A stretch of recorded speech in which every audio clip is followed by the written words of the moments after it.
Hello बच्चों, good Good morning evening. बच्चों। ऐसे हाँ गुड मॉर्निंग बच्चों। ठीक हाँ ठीक है, शुरू करते हैं। चैप्टर है जो आप लोगों ने का डिसोल्यूशन ऑफ पार्टनरशिप फर्म। तो ये वाला चैप्टर शुरू करते हैं आज है, और इसकी रैपिड फायर की तरह से बिल्कुल फटाफट कि कैसे हो सकता है चैप्टर ये। ठीक है, पार्टनरशिप फर्म। तो डिसोल्यूशन ऑफ पार्टनरशिप फर्म का मतलब क्या होता है? फर्म बंद हो गई। ठीक है, क्या होता है? फर्म बंद हो गई। और डिसोल्यूशन ऑफ पार्टनरशिप का मतलब क्या होता है? सिर्फ पार्टनरशिप खत्म हुई है, अभी फर्म नहीं बंद हुई है, फर्म चल रही है। तो इन दोनों में अंतर होता है। एग्जाम में एक नंबर का ये वाला अंतर आता ही आता है। तो शुरू करें। तो इसकी सबसे पहले जर्नल एंट्रीज। तो सबसे पहली जर्नल एंट्रीज क्या होती है? सबसे पहले क्या करते हैं? ऑल एसेट्स जो होती हैं, जितनी भी बैलेंस शीट में एसेट्स दे रखी होती हैं, जितनी बैलेंस शीट में एसेट्स दे रखे थे, ऑल एसेट्स कहां ट्रांसफर करते हैं? Transferred to realisation account. किसमें ट्रांसफर कर दोगे? रियलाइजेशन अकाउंट में। सब सारी एसेट्स। कौन कौन से नहीं करेंगे?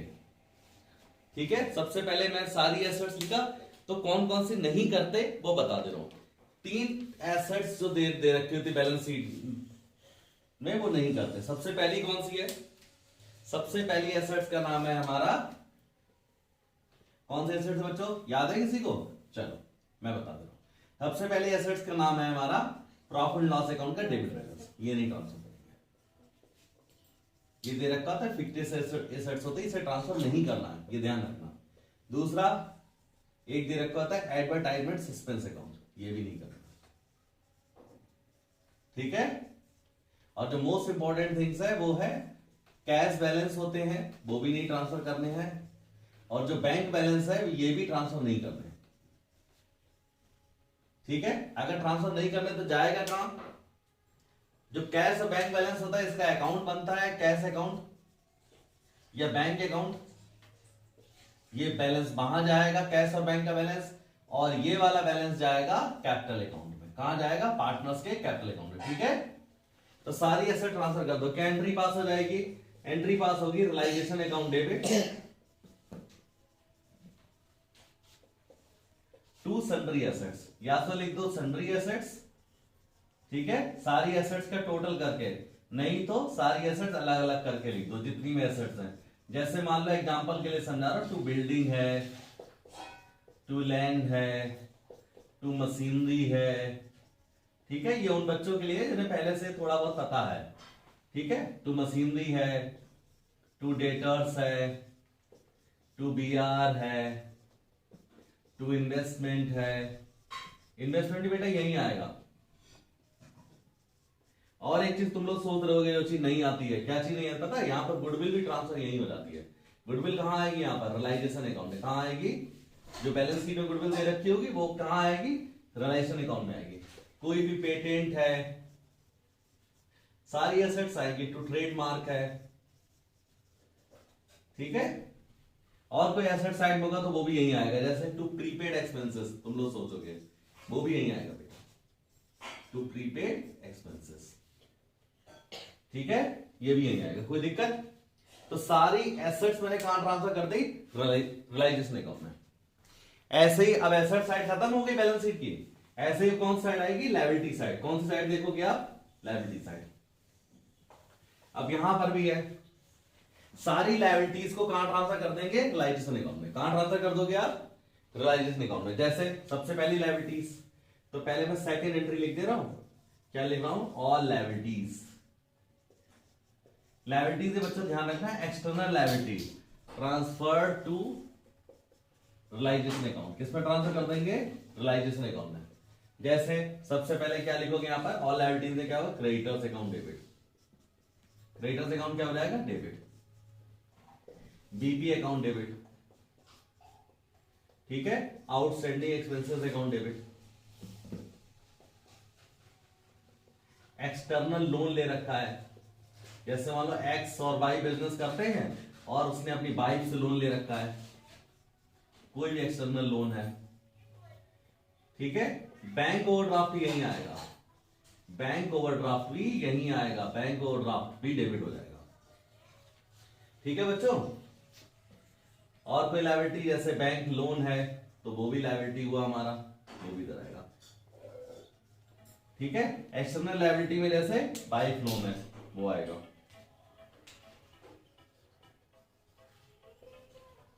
सही है, ये सारे आ जाएंगे और नीचे क्या लिख दोगे, टू लाइन्स। हो गया। अब आपने एसेट से लायबिलिटी कहां ट्रांसफर कर दी, रिलाइजेशन अकाउंट में। अब क्या होगा, एसेट बेचकर पैसा आएगा, ये भी आपको पता है। एसेट बेचकर क्या मिलेगा, पैसा।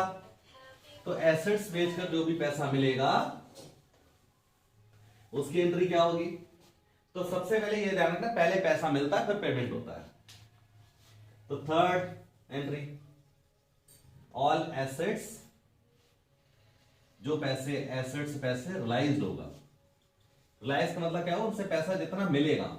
रिलाइज वर्ड का मतलब क्या हुआ, जैसे मान लो एक बिल्डिंग थी जिसकी बिकनी थी 1 लाख रुपए की, कितने की बिल्डिंग सोल्ड होनी थी, उसकी वैल्यू कितनी आ रही थी, 1 लाख। अब बिकने में 2000 रुपए कमीशन चला गया, कितना मिला, 98,000। तो कमीशन कुछ नहीं आएगा, यहां डायरेक्टली आएगा 98,000, ठीक है, जितने की सोल्ड हुई है।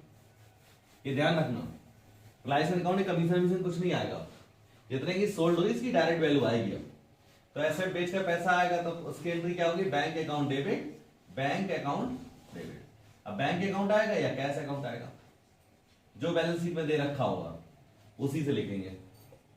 अगर बैलेंस शीट में बैंक का बैलेंस है तो बैंक अकाउंट, और कैश का बैलेंस है तो कैश अकाउंट, टू रिलायंस। सारी एसेट बेचकर पैसा। अब तुम सोचोगे सर जी एसेट बेचकर पैसा, मान लो अगर किसी पार्टनर से एसेट्स ले ली तो एंट्री क्या हो जाएगी, तो एंट्री पता है क्या होगी, इफ एनी एसेट्स, ये ध्यान रखना क्वेश्चन आ सकता है ये, any assets took over bye partner, टुक ओवर बाय पार्टनर। अगर कोई एसेट पार्टनर ले ली तो पता है क्या एंट्री होगी, ये ध्यान रखना, बैंक की जगह पार्टनर्स कैपिटल अकाउंट डेबिट हो जाएगा। बैंक की जगह क्या डेबिट हो जाएगा, पार्टनर्स कैपिटल अकाउंट, ये ध्यान रखना, partners capital account debit to reliance. Reliance तो क्रेडिट ही होना है आपको, ठीक है। If any assets took over by partners then partners capital account debit to reliance account. Clear है, आ गया होगा। अब जब पैसा मिल गया सारी एसेट्स को बेचकर, तब क्या करोगे, पेमेंट कर दोगे। अब पेमेंट के लिए खास बात ध्यान रखना मेरी बात, अगर जैसे मान लो क्रेडिटर्स दे रखा 2 लाख का, अब पेमेंट के लिए कुछ भी नहीं कह रखा है तो भी भैया पेमेंट किया जाएगा, चाहे क्वेश्चन साइलेंट हो चाहे कुछ भी हो। जैसे मान लो बैलेंस शीट में क्रेडिटर्स दे रखा 2 लाख और नीचे एडजस्टेड कुछ भी नहीं लिखा है तो भी पेमेंट करना ही करना है, ठीक है। तो पेमेंट कर दो। क्या लिखोगे यहां पर, कौन सी एंट्री हो जाएगा, 5वीं, ऑल लायबिलिटीज पेड। सारी लायबिलिटीज क्या करोगे, पेड करेंगे। क्या एंट्री होगी, रिलायंस अकाउंट डेबिट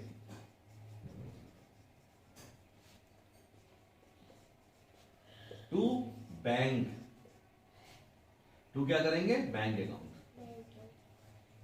ठीक है, या कैश अकाउंट, ठीक है।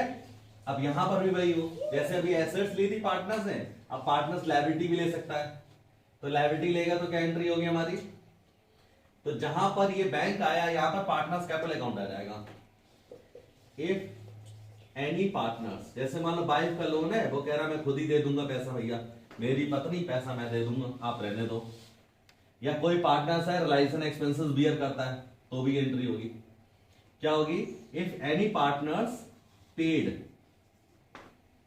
लायबिलिटी, कोई पार्टनर्स लायबिलिटी पे कर रहा है, ठीक है, कोई लायबिलिटीज पे कर रहा है तो क्या होगा, तो एंट्री सिर्फ बैंक की जगह आ जाएगा पार्टनर्स कैपिटल अकाउंट। क्या एंट्री हो जाएगी, realisation account debit to partners capital account. अब आई समझने बात, ये एंट्री होती है, सिंपल एंट्री है, कोई दिक्कत नहीं। तो 6 तक मैंने एंट्री बताई तुम्हें अभी, ठीक है, समझ आ रहा, ठीक है, हो गया। तो ये हुआ, एसेट बेचा पैसे आ गए। अब इन सब में जो काम होगा वो करेगा कौन, भाई पैसे देकर ही काम होगा। रिलायजेशन के कुछ ना कुछ एक्सपेंसेस होंगे, तो रिलायजेशन के एक्सपेंसेस कौन बियर करेगा, अगर पार्टनर से बियर करेंगे, किए हैं, ठीक है, पेड बाय लायबिलिटीज और एक्सपेंसेस, तो भी ये एंट्री पास होगी, ठीक है, ध्यान रखना। Realisation account debit to partners capital account, clear है। अब क्या हुआ, अब इन सब करने के बाद क्या होगा, ठीक है। अब अभी तो मैंने ये बताया कि भैया एक्सपेंसेस अगर पार्टनर से बियर करिए तो वो कह रहा है नहीं अगर एक्सपेंसेस कैश से पेड किए तो क्या एंट्री होगी, तो किसी भी पेमेंट की एंट्री यही होती है, ध्यान रखना। किसी भी जगह पेमेंट किया जाए, शॉर्टकट बता रहा हूं ये ट्रिक, तो क्या एंट्री होगी, reliance account debit to bank, और पैसा आएगा तो bank account debit to reliance, फिर भी मैं लिख दे रहा हूं एंट्री, ठीक है। Realisation expenses paid by firm, expenses paid by firm, ठीक है। तो एंट्री क्या पास हो जाएगी हमारी, realisation account debit to bank या टू कैश, ठीक है। चलो ये 7 एंट्री होगी, बेसिक एंट्रीज हैं बेटा, अगर ये पढ़ी आपने तो लगभग 1 नंबर तक का यहां फंस सकता है, ठीक है, और 4 नंबर का ही फंस सकता है इसमें से, ठीक है। सबसे बेसिक एंट्री है, अगर ये किसी को आती है तो क्वेश्चन को क्रैक करने में उससे हेल्प होगी, ठीक है। चलो नेक्स्ट वीडियो के साथ मिलते हैं बेटा।